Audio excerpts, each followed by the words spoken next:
Bike patrolling जदि कहबे एमानकर गोटे नित्यदिनिया काम आम सागर निजे अच्छा जी कमांडेंट सर रोचंती सिद्धार्थ सर आप लोग का ये जो बाइक पेट्रोलिंग ये रोजाना का है या कैसा है और किस तरीके से आप इसको वे मेंटेन करते रहते? देखिए बाइक पेट्रोलिंग हमें रोज़ करनी पड़ती है क्योंकि कुछ इलाके जो होते हैं वो आपके दूर दराज इलाके भी होते हैं जो हमें फुट पेट्रोलिंग के द्वारा एक ही बार में कवर नहीं किया जा सकता है और एक ही साथ एक दिन में कई ड्यूटीज़ के अलग अलग ड्यूटीज़ के कमिटमेंट होते हैं।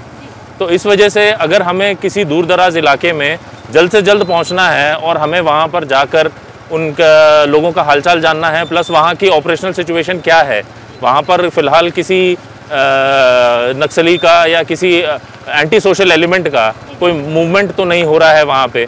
और दूसरा बाइक पेट्रोलिंग का फ़ायदा ये होता है कि यदि हमें कोई खबर मिल जाती है, इमरजेंसी में हमें कोई खबर मिल जाती है तो मोटरसाइकिल होने की वजह से हम दूर के इलाकों में भी जल्द से जल्द पहुँच सकते हैं और वहाँ पर जो हमारी ऑपरेशनल रिक्वायरमेंट्स हैं, जो हमारी ऑपरेशनल कमिटमेंट्स हैं, हम उन्हें पूरा कर सकते हैं। सर थोड़ा पास्ट को अगर जाएंगे, जैसे हम लोग का अभी डिफरेंट आपके बीएसएफ विंग से डिफरेंट सेक्टर में डिफरेंट यूनिट में कलिंगा टीवी अपना टीम हम लोग काम किए हैं। एक चीज़ जो देखे हैं कभी कभार पहले का जो पास्ट को अगर देखेंगे तो लोग थोड़ा मतलब पहले डरते थे, बीएसएफ आगे जवान आगे, वो जो डर ये अभी आपके पास आपके लिए उनके अंदर नहीं है, ये रीज़न क्या है सर? देखिए हम आपको बताते हैं इसमें होता क्या है कि जब आप पहली बार देखिए इस इलाके में जो फोर्सेस का आगमन हुआ है वो करीब 2010 के आसपास के दशक में हुआ है, ठीक है।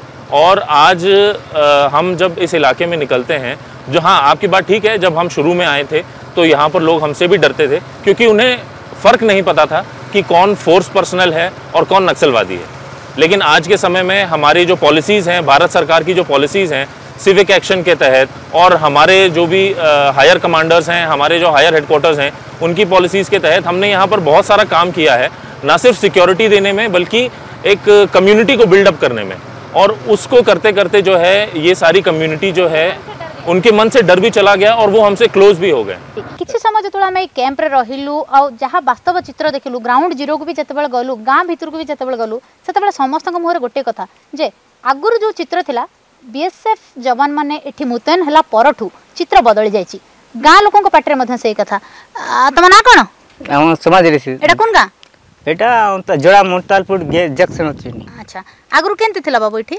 हेटे आगुरी एमती नथिला दीदी, वो जम लोक जोटे जोड़ा होतला माना हम बटा आदिवासी लोक भी सेमती बिड्रा करी कोन डरा बिड्रा करी मदो नेतले कोन नेतले बिड्रा जोड़ा बिड्रा की जिकी दे कहि दोतिला।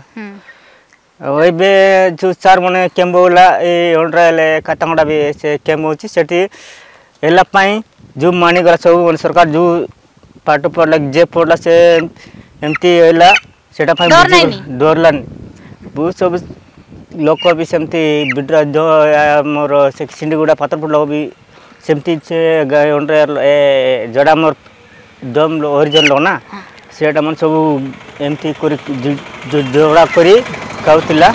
आगुरी बाटे जेंती नक्सल माने थिले, डर माने थिला, 12टा घंटा 2टा हेले तम माने बाहर नथिलो तो सेते बेले एबे केंती से नक्सल डर माने अछि गाओ नाही नाही नाही बोले आगे भल थिला ना एबे भल अछि? आगे बोल ना दीदी, एबे बोल अछि दीदी।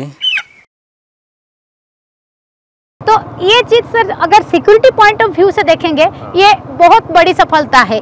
अगर कनेक्टिविटी की ओर से देखेंगे, स्थानीय प्रशासन की तरफ से देखेंगे, जिला पुलिस की तरफ से देखेंगे तो ये जो टीम वर्क आपका कैसा रहता है सर, जो कि एक वाइटल पार्ट है सर? बिल्कुल आपने सही बात कही। यहाँ पर अगर हमें काम करना है तो हमें स्थानीय जो जिला प्रशासन है उनके साथ में मिलजुल के और एक बहुत अच्छा टीम वर्क, एक फ्रेमवर्क बना के काम करना पड़ता है। इस टीम वर्क के बिना यानी कि स्टेट गवर्नमेंट है प्लस जो डिस्ट्रिक्ट एडमिनिस्ट्रेशन है प्लस जो बॉर्डर सिक्योरिटी फोर्स है, हम तीनों का अगर कोऑर्डिनेशन या कोऑपरेशन नहीं होगा तो यहाँ पर प्रॉब्लम्स आएंगी। लेकिन I am very happy to say कि हम सभी यहाँ पर जो है बहुत अच्छे से और बहुत बढ़िया टीम वर्क के साथ काम कर रहे हैं और हम बहुत और इस टीम वर्क की वजह से जो है यहाँ का डेवलपमेंट भी हो रहा है और लोगों के मन में जो है सुरक्षा की भावना भी आ रही है।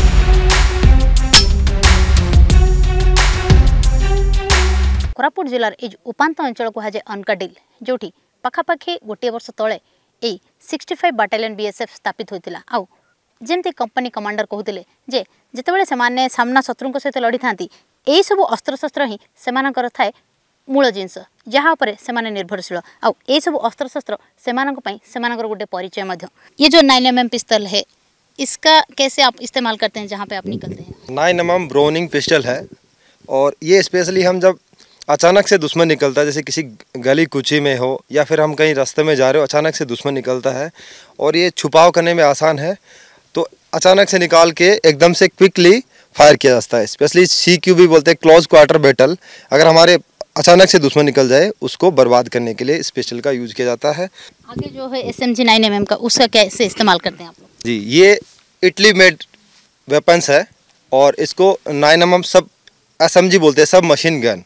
इसकी मैगजीन में 30 राउंड आते हैं और इसकी रेंज 100 मीटर कारगर रेंज है इसकी। ये भी एक CQB का हथियार है, यानी कि हमारे अगर 100 मीटर के दायरे में कोई भी दुश्मन अचानक से निकल जाए तो उसको आसानी से बहुत ही भारी तादाद में फायर गिरा के उसको बर्बाद किया जा सकता है। आगे जो राइफल X95 है, ये इजराइल का बना हुआ है। ये 2003 में इजराइल में बनाया गया था। आतंकवाद, नक्सलवाद, उग्रवाद से लड़ने के लिए 2010 में ये इंडिया में आया था और ये इसका नाम X95 है। मैगजीन कैपेसिटी 30 राउंड है। रेंज कितना तक है?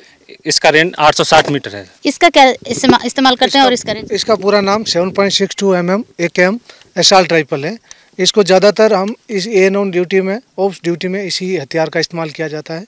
रेंज कितना तक है इसका कारगर रेंज 300 मीटर है। इसका नाम 40x46 mm UBGL under barrel grenade launcher. ये मल्टीपर्पज गन है, बहुत ही कारगर हथियार है यानी ड्यूटी के लिए। ये 47 का साथ साथ 40x46 mm ग्रेनेड भी फायर किया जा सकता है।